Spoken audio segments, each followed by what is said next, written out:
Everyone, आज हम BEd entrance test में गवर्नमेंट पॉलिसीज़ ऑन एजुकेशन में कमीशंस जो हैं इन एजुकेशन के रिलेटेड उनको डिस्कस करेंगे। सबसे पहला कमीशन जो पोस्ट इंडिपेंडेंस एजुकेशन में आया था उसे यूनिवर्सिटी एजुकेशन कमीशन कहते हैं। 1948 से 49 के बीच में स्टार्ट हुआ था और इसके head under the chairmanship of doctor S Radhakrishnan, इसे कॉमनली राधाकृष्णन कमीशन के नाम से भी जाना जाता है। इस कमीशन के 10 मेंबर्स थे, जिसमें चेयरमैन डॉक्टर एस राधाकृष्णन थे, डॉक्टर ताराचंद थे जो सेक्रेटरी और एजुकेशनल एडवाइज़र थे गवर्नमेंट ऑफ इंडिया के, डॉक्टर जाकिर हुसैन थे, डॉक्टर आर्थर ई मॉर्गन थे एंड डॉक्टर जॉन जे ट्रेग्रेट, श्री निर्मल कुमार सिद्धांत।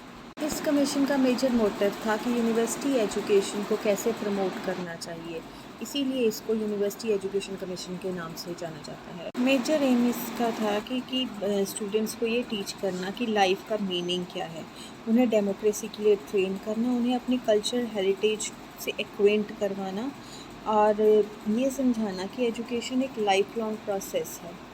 किसी भी यूनिवर्सिटी में एडमिशन के लिए मिनिमम 12 ईयर्स की स्कूलिंग जो है बहुत ज़्यादा ज़रूरी है। सो इंटरमीडिएट का एग्ज़ाम क्लियर करना मतलब 12 साल की स्कूलिंग होनी सबसे ज़्यादा ज़रूरी है किसी भी कॉलेज में एडमिशन लेने के। यूनिवर्सिटीज़ की ओवर क्राउडिंग रोकने के लिए मैक्सिमम नंबर जो टीचिंग फैकल्टी का है, चाहे वो आर्ट्स और साइंस की है, उसे यूनिवर्सिटीज़ में 3000 पे फिक्स किया गया था और अफिलिएटेड कॉलेजेस में 1500 फैकल्टी मेंबर से ज़्यादा नहीं हो सकते थे। Total number of working days जो हैं वो 180 फिक्स किए गए थे एक साल में एग्ज़ामिनेशन से अलग। 3 टर्म्स के बारे में बात की गई थी और हर एक की ड्यूरेशन 11 वीक्स के लिए अराउंड बोला गया था। कोई प्रिस्क्राइब्ड टेक्स्ट बुक्स नहीं थी, बट कोर्स ऑफ स्टडी जो था वो फिक्स किया गया था। इसके अलावा इंटरनल असेसमेंट की बात भी की गई थी कि 1/3 जो मार्क्स हैं वो स्टूडेंट्स को क्लास वर्क और पीरियडिकल एग्जामिनेशंस के देने चाहिए। जितनी भी ग्रांट्स हैं वो सेंट्रल गवर्नमेंट और स्टेट गवर्नमेंट की तरफ से आने चाहिए। मीन्स जो फाइनेंशियल ग्रांट्स है यूनिवर्सिटीज़ को वो सेंटर और स्टेट ही प्रोवाइड करेगा। इंडियन लैंग्वेजेस को मीडियम ऑफ इंस्ट्रक्शन बनाने के लिए कहा गया था। नई यूनिवर्सिटीज़ को रूरल एरिया में डेवलप होना चाहिए ताकि रूरल पॉपुलेशन उनका बेनिफिट ले सके, और फंड्स एलोकेट करने के लिए यूजीसी की इस्टेब्लिशमेंट की बात की गई थी कि यूनिवर्सिटी ग्रांट्स कमीशन जो है वो हर टाइप का फंड जो है वो यूनिवर्सिटीज़ को एलोकेट करे। नेक्स्ट कमीशन जो हमारे पास है वो सेकेंडरी एजुकेशन कमीशन है। इसका टाइम पीरियड 1952 to 53 था। इसको डॉक्टर लक्ष्मण स्वामी मुदालियर के चेयरमैनशिप में स्टार्ट किया गया था और इसको कॉमनली मुदालियर कमीशन भी बोला जाता है। कमीशन जो है ये स्कूल एजुकेशन की मीन्स सेकेंडरी एजुकेशन के बारे में मेजर फोकस इसकी रिकमेंडेशंस थी।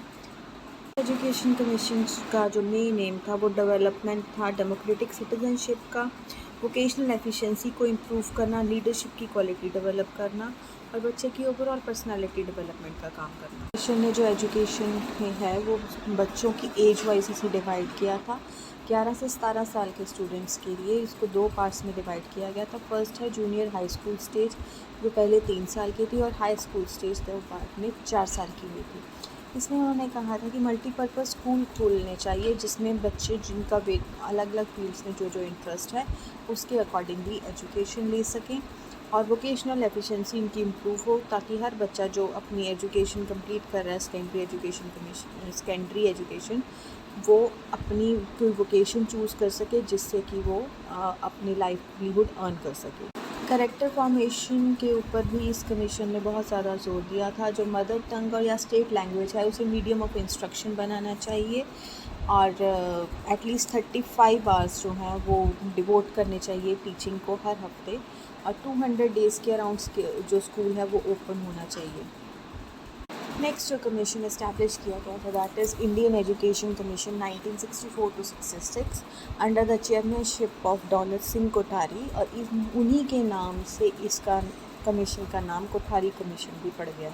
इस एजुकेशन कमीशन ने मेजर प्रिंसिपल्स के ऊपर काम किया जो स्कूल लेवल से हायर लेवल तक जाते हैं, और इनकी मेजर रिकमेंडेशंस थी कि प्राइमरी एजुकेशन फ्री और कंपल्सरी होनी चाहिए 6 to 14 ईयर्स ऑफ एज। जो लैंग्वेजेस हैं वो 3 लैंग्वेज फॉर्मूला अडॉप्ट करने को बोला गया था। इसमें एक नेशनल लैंग्वेज हो गई, एक इंग्लिश और एक उनकी रीजनल लैंग्वेज। इसके अलावा उन्होंने रीजनल लैंग्वेज के साथ साथ संस्कृत को इंटरनेशनल लैंग्वेज की तरह प्रमोट करने की भी बात की थी।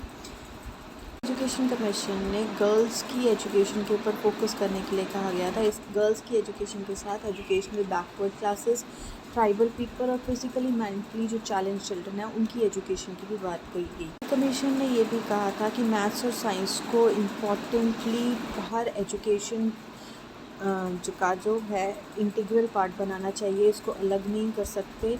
और जो भी स्कूल या यूनिवर्सिटी लेवल्स में लाइब्रेरीज़ और लेबॉर्ट्रीज़ हैं उनको इम्प्रूव करना चाहिए और उनके लिए जो फ़ंड है वो प्रोवाइड करवाना चाहिए ताकि हम इनको इम्प्रूव कर सकें। So these are the 3 commissions जिनसे हमारा जो एजुकेशन प्रोसेस है उसको मॉडिफाई करने का काम स्टार्ट किया गया था। I hope you get this. Thank you.